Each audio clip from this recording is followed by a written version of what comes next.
The Audi e-tron GT is a masterpiece of electric performance and luxury.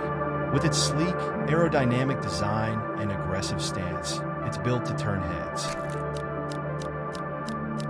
Powered by a dual-motor setup, it delivers instant acceleration and precise handling, redefining what an electric car can do.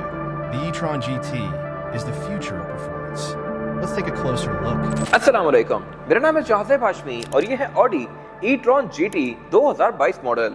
ये e-tron का GT version है, यानी कि गाड़ी। इसमें दो SUVs भी आती हैं और उनके रिव्यूज मैंने किए हुए हैं। इससे पहले मैंने ब्लैक e-tron GT का रिव्यू भी किया हुआ है और ये गाड़ी व्हाइट में है, जो कि काफी रेयर होती है। फिर ये स्पेसिफिक कार यूके इंपोर्ट है और ब्रांड न्यू आई थी यूके से 0 मीटर। इसका इंटीरियर भी ब्लू है और इसमें कुछ चीजें यूनिक हैं कंपेयर टू बाकी e-trons, वो सब मैं कवर करूंगा इस रिव्यू में। फिलहाल अगर बात की जाए e-tron की, तो ये गाड़ी सही पैसे पूरे करती है। इस तरह से एक तो ये इलेक्ट्रिक है और हॉर्स पावर इसकी तकरीबन 600 बनती है। कॉस्ट ऑफ मेंटेनेंस इसकी ऑलमोस्ट 0 है और पावर इसकी अच्छी खासी सुपरकार्स के बराबर है। इसके अलावा प्राइस पॉइंट भी इसका लैंड क्रूजर वाला है, जबकि ये गाड़ी सही हेड टर्नर है। फिलहाल अगर बात की जाए इसकी प्राइस की, तो इसकी डिमांड 4 करोड़ 35 लाख है। ये यूके इंपोर्ट है, इस्लामाबाद रजिस्टर्ड है। और अगर आपने इसके बारे में कोई इन्फॉर्मेशन लेनी है तो आप इस दिए गए नंबर पर कॉल कर सकते हैं या फिर आप साइकिल मोटरस्पोर्ट को विजिट कर सकते हैं, जो कि रावलपिंडी में DH2 के गेट 1 के ऑपोजिट लोकेटेड है। साइकिल मोटर्स की टोटल 2 ब्रांचेस हैं, एक रावलपिंडी में मरी रोड पे और फिर एक ये वाली branch. Overall it's a great electric car and today I am going to review it.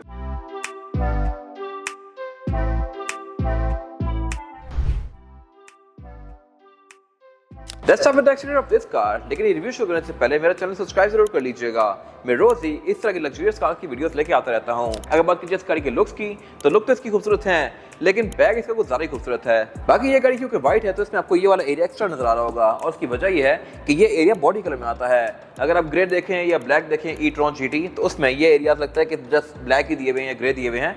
लेकिन अगर ये गाड़ी किसी और कलर की होगी, रेड होगी, तो उसमें यहाँ पे रेड आएगा। तो ये मेरे ख्याल से एक डिफरेंट सी चीज है, जो कि आपको सिर्फ किसी कलर वाली कार में नजर आएगी। बाकी ये एरिया से इसमें ग्रे आते ही हैं, तो अगर आप इस गाड़ी को ग्रे या ब्लैक लेते हैं तो ये सारे एरिया छुप जाते हैं। इस गाड़ी में साइड पे भी, बैक पे भी और फ्रंट पे भी कुछ ग्रे और ब्लैक फ्रिल्स दी गई हैं, जो कि ब्लैक में बिल्कुल ही छुप जाती हैं। तो मेरे ख्याल से कलर में e-tron GT लेना ज़्यादा बेहतर ऑप्शन है। बाकी इसके अलावा इसकी जो हेडलाइट हैं, ये बाइजोन ट्रेडिशनल लैंप के साथ हैं और इसके अलावा इसमें फिर ये ऊपर DRL दी गई हैं, जो कि एक सीक्वेंशियल इफेक्ट के साथ ऑन और ऑफ होती हैं। अगर मैं इस गाड़ी को लॉक करता हूँ तो ये ऑफ हो गई हैं, अनलॉक करने पे सीक्वेंशियल इफेक्ट देती हैं इंडिकेटर्स का, और इसके अलावा वैसे भी आप इसको कुछ टाइम बाद अनलॉक करेंगे तो ये एक ट्रांजिशन इफेक्ट के साथ ऑन होती हैं। बाकी इसके फ्रंट पे फीचर्स के नाम पे पार्किंग सेंसर्स दिए गए हैं और फ्रंट कैमरा दिया गया है। इसमें 360 डिग्री कैमरास भी आते हैं। इसके बम्पर में नीचे कुछ ब्लैंक स्लॉट्स दिए गए हैं। ये बेसिकली इसके वो फीचर्स हैं जो कि आप एड ऑन करवा सकते हैं, बट इस गाड़ी में नहीं लिए गए। तो यहाँ पे ये ब्लैक रखे गए हैं।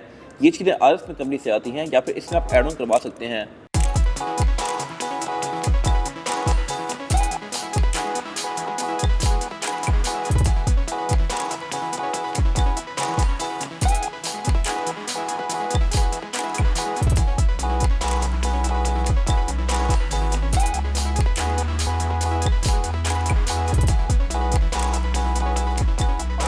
कार की साइड प्रोफाइल की, तो ये भी लुक्स के लिहाज से काफी डिसेंट है। रिम इसमें अच्छे खासे मैसेज दिए गए हैं, एग्जैक्ट फिगर्स में कवर करूंगा आगे जाके। और इसके अलावा इसमें चार्जिंग पोर्ट्स यहाँ पे भी दिए गए हैं और लेफ्ट पे भी दिया गया है। और इसकी वजह यह है कि एक चार्जिंग पोर्ट सुपर फास्ट होता है, एक चार्जिंग पोर्ट नॉर्मल होता है घर में चार्ज करने के लिए। और ये गाड़ी obviously super fast charging support करती है। अगर आप इसको सुपर चार्जर पर चार्ज करेंगे तो ये तकरीबन आधा घंटा या 40 मिनट में 10% से 100 हो सकती है। अगर आप घर पे चार्ज करेंगे तो ये गाड़ी 7 से 8 घंटे लेगी, डिपेंडिंग अपॉन द चार्जर। 3 से 4 घंटे भी हो सकते हैं अगर आपका चार्जर बड़ा है तो। जो ये इसके पोर्ट के जो मुंह हैं, ये अलग अलग होते हैं हर कंट्री के हिसाब से। जापान का अलग होता है, यूके का अलग होता है, जर्मनी का अलग होता है। इसके अलावा अगर गाड़ी चार्ज हो रही होगी तो यहाँ पे इंडिकेशन दी गई है। इसकी गाड़ी में पहले बनाई हुई हैं। बाकी इसके अलावा यहाँ पे आपको साइड पे ये विंड टनल्स नजर आएंगी, जो कि फ्रंट बम्पर से हवा से करके यहाँ से बाहर करती हैं और इधर से भी दी गई हैं, जहाँ से मुझे प्रॉपर टायर नजर आ रहा है। इसके अलावा साइड मिरर्स के रिट्रैक्टेबल हैं, एडजस्टेबल हैं, इनमें ऑटो का फीचर भी आता है। और इसके अलावा हाइट के लिहाज से भी ये गाड़ी अच्छी खासी लो है। और अगर बात कीजिए इसकी एब्सोल्यूट साइड प्रोफाइल की, तो ये भी लुक्स के लिहाज से काफी खूबसूरत है। ये गाड़ी ग्राउंड क्लियरेंस के लिहाज से भी काफी लो है, तो पाकिस्तान में शायद आपको थोड़ा सा तंग करे, लेकिन ऑब्वियसली एक डेली ट्रेवल कार तो होने नहीं वाली जिसमें 5 लोग बिठा के आप शॉपिंग करने जाएं। ये वीकेंड कैटेगरी ये कार्स हैं। बाकी इसमें डोर्स भी वाटरलेस आते हैं, यानी कि अगर मैं इसको खोलूंगा तो इसकी विंडो थोड़ी सी रोल डाउन होगी और फिर डोर खुलेगा। और ये जब फ्री रोल डाउन हुई भी होती है तो इस गाड़ी की लुक काफी अच्छी आती है। फिर इसके अलावा इसका हुड का जो रिलीज है वो भी यहाँ पे दिया गया है, तो बोनट इस पे वहां से नहीं बल्कि यहाँ से खुलता है और ये बोनट पॉप हो गया है इससे। रूफ इसकी पूरी ही ग्लास की है। ये बेसिकली पूरा पैनोरामिक व्यू देती है आपको, लेकिन ये ओपन नहीं होती, फिक्स ही है। और यहाँ पे एक चीज़ विगड़ ये है कि इसमें कोई कर्टन नहीं आता, तो अगर आपको गर्मियों में गर्मी लग रही है तो गर्मी लगती रहेगी, आप उसको कवर नहीं कर सकते। और अगर बात की जाए इस एंड की, तो यहाँ से आके ये गाड़ी एक्साइटिंग होती जाती है। बैक पे इसके टायर भी ज़्यादा चौड़े हैं, टायर्स काफ़ी ज़्यादा एक्सपोज हैं ताकि आपको दूर से भी नजर आए इसका अच्छा खासा मैसिव टायर। डोर्स भी बैक पे आके काफ़ी बल्कि हो जाते हैं। यहाँ पे काफ़ी स्ट्रॉन्ग करेक्टर लाइन्स दी गई हैं। विंडोज बैक पे भी पिररलेस हैं। यहाँ पे छोटा सा क्वार्टर ग्लास दिया गया है। फिर इसकी जो ये फ्रिल्स हैं ये सारी ब्लैक्ड आउट हैं और इसमें रूफ आते आते बैक पे विंडशील्ड के साथ कंटिन्यू ही कर जाती है। हैं ये अलग अलग पीसेस, लेकिन लुक इनकी काफ़ी स्मूथ और फ्लश सी आती है। बैक पे गाड़ी साइड से काफ़ी बोल्स्टर्ड है और इसके अलावा यहाँ से इसके बम्पर बिल्कुल जाके अंदर हो जाते हैं ताकि इसके टायर्स एक्सपोज हों और नजर आए लोगों को। और ये है इस गाड़ी का सबसे मजेदार एरिया, इसकी टेल लाइट्स। बैक पे इसकी अच्छी खासी मैसिव टेल लाइट्स दी गई हैं और इसके अलावा ये एंड टू एंड कंटिन्यू करती हैं मोस्टली ईवी कार्स की तरह। ऑन भी ये ट्रांजिशन इफेक्ट के साथ होती हैं, ऑफ भी एक बड़े मजेदार इफेक्ट के साथ होती हैं। और इसके अलावा बैक पे अच्छा खासा बड़ा डिफ्यूजर दिया गया है जो कि ऑब्वियसली इतनी तेज गाड़ी पे मस्ट है। बैक पे इसमें कोई एग्जॉस्ट नहीं दिए गए, इसका कोई एग्जॉस्ट नोट नहीं है क्योंकि ये ईवी है, लेकिन बाकी इसमें सब कुछ बहुत बेस्ट है। इसमें क्या आप ये हिडन स्पॉइलर दिया गया है जो कि आप अंदर से रेस कर सकते हैं, लेकिन इसका मकसद स्ट्रिक्टली स्पॉइलर वाला है। ये ऐसा नहीं है कि आप इसको उठा के गाड़ी की लुक को बेहतर बना लें, उठा सकते हैं अंदर से आप, लेकिन ये बिल्कुल ज़रा सा रेस होता है और वो भी उसका पर्पस ये है कि इसको साफ करने के लिए अंदर से आप रेस कर सकते हैं, वरना ये रेस रहता नहीं है। ये गाड़ी जब एक सर्टेन स्पीड क्रॉस करेगी तभी ये ओपन होगा या फिर इमरजेंसी ब्रेकिंग में डिप्लॉय होता है। फिर इसमें ये बैक पे अलग से ग्लास का पैनल दिया गया है जो कि डिग्गी के साथ ही ऊपर जाता है। बैक पे पार्किंग सेंसर्स ऑफर करती है और इसके अलावा अगर बात कीजिए ट्रंक की, तो टेलगेट गाड़ियाँ पावर्ड आता है जो कि ऑल द वे अप जाएगा लाइक दिस। और ट्रंक भी इसकी डिसेंट है। यहाँ पर आप 3 से 4 लोगों के सामान आसानी से एडजस्ट कर सकते हैं। अगर यहाँ चार्जर ना पड़ा हो, चार्जर का बैग इसका काफ़ी बल्कि सा है, तो ये निकाल के आप आराम से सामान रख सकते हैं। जब ये पड़ा हो तो यहाँ पे 1-2 लोगों के बड़े सारे बैग्स आ जाएंगे। और इसके अलावा इसमें कोई ऑब्वियसली स्पेयर टायर नहीं आता, यहाँ पे सिर्फ पंक्चर रिपेयर किट दी गई है। बैग पे इसका बैटरी पैक आता है। बाकी फिर इसमें रेयर बेंचेस 60-40 के स्प्लिट के साथ हैं। आप इनको फोल्ड करके इसकी ट्रंक कैपेसिटी को और ज़्यादा स्पेशियस बना सकते हैं। और इसके अलावा ट्रंक के अंदर भी ये प्रॉपर मैटिंग दी गई है।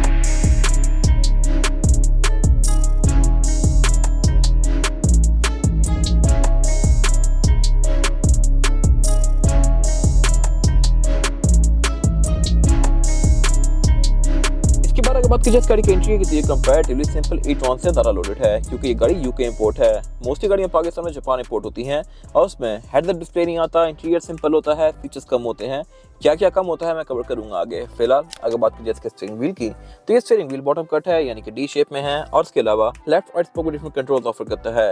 लेफ्ट पे जो कंट्रोल्स हैं यहाँ से आप इसकी ये मीटर की स्क्रीन के बीच में नेविगेट कर सकते हैं। राइट पे जो कंट्रोल्स दिए गए हैं यहाँ से आप इसके ये मल्टीमीडिया के बीच में नेविगेट कर सकते हैं। बाकी इसमें पैडल शिफ्टर्स भी दिए गए हैं, लेकिन ऑब्वियसली ये गियर्स के नहीं है क्योंकि इसमें इंजन ही नहीं आता। इस पैडल शिफ्टर से आप बेसिकली इसकी रीजनरेटिव ब्रेकिंग को एडजस्ट कर सकते हैं अपनी मर्जी के लिहाज से। अगर मैं इसको प्लस माइनस के बीच में स्विच करूंगा तो यहाँ पे आपको ये चार्ज शो हो रहा है, लाइक ये इसकी जो लाइन है ये फ्लक्चुएट करती है इससे, इस तरह से।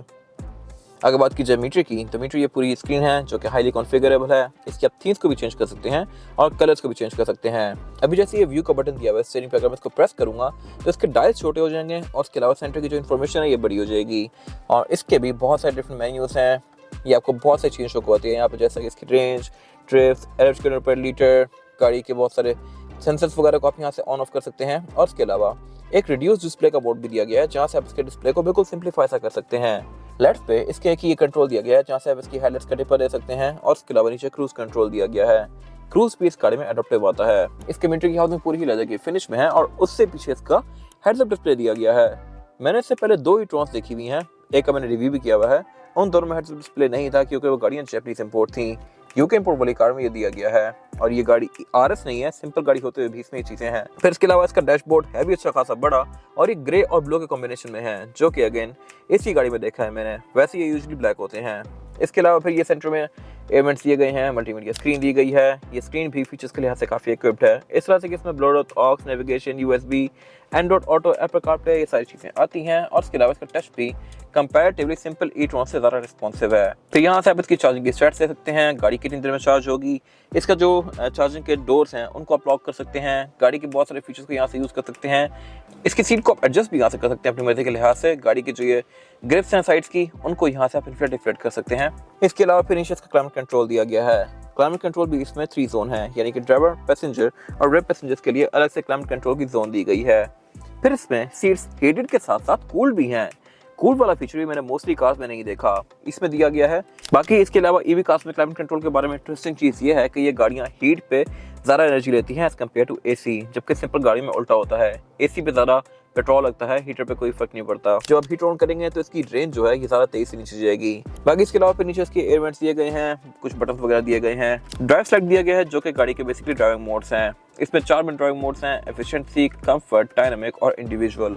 और इन सारे मोड्स के हिसाब से गाड़ी की राइड हाइट भी एडजस्ट होती है। ये गाड़ी हाइट कंट्रोल ऑफर करती है, मोड्स के हिसाब से ऊपर नीचे होती है। फिर इसके अलावा इसमें 360 कैमरा आते हैं जो कि आप यहाँ से ऑन कर सकते हैं। पीछे पुश स्टार्ट वगैरह दिया गया है और गियर सिलेक्टर है।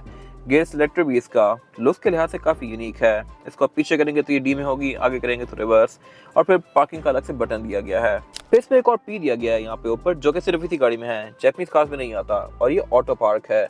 ऑटो पार्क में गाड़ी को थोड़ी स्पेस चाहिए होती है जहाँ पे ये गाड़ी खुद पार्क असिस्ट को यूज करते हुए पार्क हो सकती है। फिर इसके अलावा यहाँ पे एक ये स्लाइडर दिया गया है बेसिकली जो कि मल्टीमीडिया को कंट्रोल करता है। यहाँ से आप गाने आगे पीछे कर सकते हैं। वॉल्यूम अप डाउन करने के लिए आप इसके ऊपर स्वाइप करेंगे सर्कुलर शेप में, जैसे कि आप एयरपोर्ट्स में करते हैं। बाकी यहाँ कप होल्डर दिए गए हैं, सेंटर कंसोल दिया गया है जो कि बहुत छोटा सा है।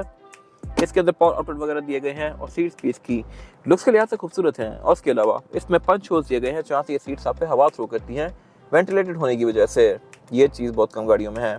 फिर इसके अलावा इसमें लंबार सपोर्ट, थाई सपोर्ट, नेक सपोर्ट। फिर इसके अलावा साइड पे इसमें ये पैडिंग दी गई है जो कि आपको ग्रिप करवाती है। और सेम लेदर इसका डोर्स के अंदर भी कंटिन्यू किया गया है, बट डोर्स में ऊपर वाले एरियाज पे अल्कंटारा दिया हुआ है। यूजुअली गाड़ी में यहाँ पे लेदर आता है। फिर इसके अलावा स्पीकर भी इसमें ज़्यादा दिए गए हैं। विंडोज में चारों ही सिंगल टैप वाली हैं, यानी कि सिंगल टैप से मैं इनको फ्री रोल डाउन और रोल अप कर सकता हूँ। और इसमें जेन्युइन कंपनी से ये ब्लू टिंट आया हुआ है थोड़ा सा। बाकी इसके अलावा साउंड सिस्टम भी इसमें प्रीमियम है, बैंग एंड ओलिफ्सन का। तो इसमें स्पीकर भी काफ़ी दिए गए हैं। 2 स्पीकर यहाँ ऊपर हैं, एक नीचे है, एक पिलर में है। डैशबोर्ड में स्पीकर्स हैं, बैक पे भी काफ़ी सारे स्पीकर्स हैं। और बाकी ऊपर रूफ जो है इसकी ये पूरी ही ग्लास की है, बट फिक्स है। यहाँ पे कोई बटन नहीं दिया गया इसको ओपन करने का। ये रूफ बेहतर हो सकती थी इस तरह से कि अगर इसमें एक शेड आ जाता और उसके अलावा ये ओपन हो सकती। शेड पाकिस्तान जैसी कंट्रीज के लिए बहुत ज़रूरी है क्योंकि यहाँ पे बहुत तेज धूप पड़ती है, और अगर ये ओपन होती तो आप इससे बाहर निकल सकते हैं, जो कि थोड़ा सा प्लस था। बाकी ये गाड़ी एम्बिएंट लाइटिंग भी ऑफर करती है जो कि यहाँ डैशबोर्ड में नीचे दी गई है, फुट पेडल्स में दी गई है, डैशबोर्ड के आसपास दी गई है और डोर्स में भी दी गई है। इसके कलर्स को भी आप ऑब्वियसली चेंज कर सकते हैं। इसके बाद अगर बात की जाए रेयर पैसेंजर्स के लिए सीढ़ी से पैसे की बैक पे काफी तंग है। मेरे पास यहाँ पे लेग रूम पूरा है और हेडरूम भी फीचर्स यहाँ पे ठीक किए हुए हैं। इस तरह से रेयर पैसेंजर्स के एयर वेंट्स आते हैं, क्लाइमेट कंट्रोल की जोन आती है। पर सेंटर में सेंटर गोसो भी दिया गया है जिसको निकाल के मैं एज एन आर्मरेस्ट यूज कर सकता हूँ। और इसमें कप होल्डर भी दिए गए हैं 2, और कप होल्डर भी इसके एग्जैक्ट टेस्ला जैसे हैं। फिर इसके अलावा बाकी यहाँ पे सीट बेल्ट दी गई हैं, आरसीएफ इसके पोर्ट्स दिए गए हैं, एयर बैग्स आते हैं, वाटर ग्लास भी आते हैं। सेंटर में इसमें 2 ही लोग कंफर्टेबली बैठ सकते हैं क्योंकि इसमें ना सेंटर में सीट है ना ही लेग स्पेस है। बाकी पाँव पे एयरवेंट्स दिए गए हैं दोनों पैसेंजर्स के। यहाँ पे एम्बिएंट लाइटिंग भी दी गई है।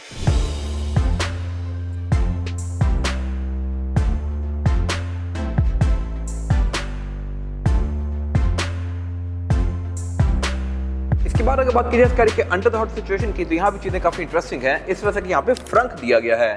फ्रंक मींस फ्रंट ट्रंक, क्योंकि इसमें इंजन नहीं आता। यहाँ पे एक अच्छी खासी जगह दी गई है और इसके अलावा बाकी सारे एरियाज बंद हैं। अगर आप इन एरियाज को उठाएंगे तो नीचे इसके इलेक्ट्रिक मोटर्स और मैकेनिज्म वगैरह दिया गया है। और यहाँ पे भी कुछ चीज़ें शेड हैं पोर्शा से। इस तरह से कि इसकी जो ये हैजर्ड साइन है, इसको अगर आप निकालेंगे तो आपको इसके बैक पे पोर्शा का साइन नजर आएगा। इसी तरह यहाँ पे इसकी एक टूल किट दी गई है, इस पे भी इसके ये पोर्शा का साइन दिया हुआ है। तो इस गाड़ी में काफ़ी सारे पार्ट्स और प्लेटफॉर्म भी पोर्शा टाइकान के साथ शेड है। ये सब मैंने कवर किया है पहले। और अगर बात की जिसकी टेक्निकल स्पेसिफिकेशंस की, तो ये गाड़ी 93.4 किलोवाट आवर बैटरी के साथ आती है और ये गाड़ी तकरीबन 600 हॉर्स पावर यूज़ करती है, जो कि एक एनॉर्मस फिगर है इस साइज़ की गाड़ी के लिहाज से। और यही वजह है कि ये गाड़ी 0 to 100 3.7 सेकंड्स में करती है, जो कि इंसेनली फास्ट है। इस प्राइस पॉइंट पे ये बहुत ज़बरदस्त परफॉर्मेंस फिगर्स हैं। हालांकि अगर आपने इंजन वाली गाड़ी से ये फिगर्स लेने हैं तो वो गाड़ियाँ आपको अच्छी खासी, मेरे ख्याल से इस गाड़ी से 3 गुना ज़्यादा प्राइस पे मिलेंगी, जैसे कि लैम्बोर्गिनी वगैरह हो गई। तो ये गाड़ी कम पैसों में एक बहुत ज़बरदस्त चीज़ है। और उसके अलावा इसकी कॉस्ट ऑफ मेंटेनेंस भी उससे कम होगी ऑब्वियसली, क्योंकि ये ईवी है। और यही वजह है कि पाकिस्तान में ये गाड़ी बहुत तेज़ी से बढ़ती जा रही हैं। बाकी यहाँ पे क्योंकि इंजन नहीं है तो कोई हीट नहीं है, और हीट नहीं है तो फिर यहाँ पे इंसुलेशन भी नहीं दी गई। बाकी बोनट इस गाड़ी का हाइड्रोलिक से ओपन होता है और यहाँ पे सिर्फ 2 इनलेट्स हैं। एक तो ऊपर यहाँ पे एक ये .4 का ब्रेक ऑयल का फ्लूइड दिया गया है और इसके अलावा विंडशील्ड वॉशर, और बस। इसमें कोई oil, petrol, gear oil, transmission oil कुछ भी नहीं डलता। तो इसलिए आज से ये गाड़ी एक बहुत ज़बरदस्त ऑप्शन है। इसके बाद अगर बात की जाए इस गाड़ी के टायर साइज की, टायर साइज जो आता है ई-ट्रॉन में आगे यह है 245, 45 और 20, और पीछे आता है 285, 40 और 20। इसमें 20 इंचेस का रिम दिया गया है और यूनिट स्टैगर्ड है, यानी कि आगे कम चौड़ा है और पीछे ज़्यादा चौड़ा है। रिम भी इसका लुक्स के लिहाज से डिसेंट सा है। बाकी इसमें डिस्क अच्छी खासी मैसिव आती हैं। इसमें हाइट कंट्रोल भी आता है, आप इसके राइट हाइट को रेज या लोअर कर सकते हैं। फिलहाल ये नॉर्मल पोजीशन पे है, इससे लो भी जा सकती है और ऊपर भी जा सकती है। ये था आज का रिव्यू। अगर आपको ये रिव्यू पसंद आया है तो इस रिव्यू को लाइक कीजिए, मेरे चैनल को सब्सक्राइब कीजिए और अगर आपके पास इस कार से रिलेटेड कोई भी राय है तो उसको कमेंट सेक्शन में शेयर जरूर कीजिएगा, ताकि वो लोग जो गाड़ी लेने वाले हैं वो आपकी राय से फायदा उठा सकें। अपना ख्याल रखिएगा। Thank you.